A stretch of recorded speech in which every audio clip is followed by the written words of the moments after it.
Hello everyone, চলো তাই তোমাদেরকে বলেই দিই আমি কোথায় এসেছি। যাচ্ছি আজকে ইডেন গার্ডেন্সে কেকেআর ভার্সেস পাঞ্জাবের ম্যাচটা দেখতে।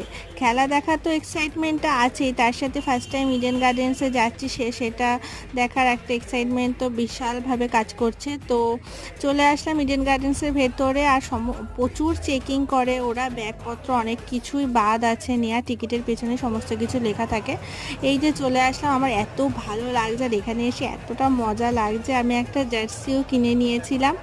আর ফার্স্টেই তো কেকেআরের ব্যাটটা দেখলাম, আর তারপরেই ছিল পাঞ্জাবের ব্যাট কিছুটা দেখে চলে আসলাম, কারণ বাড়িও ফিরতে হবে, আর যদি লাস্টের দিকে কেকেআরের ব্যাট পড়তো তাহলে হয়তো খেলাটা পুরোটা দেখেই আসতে হতো।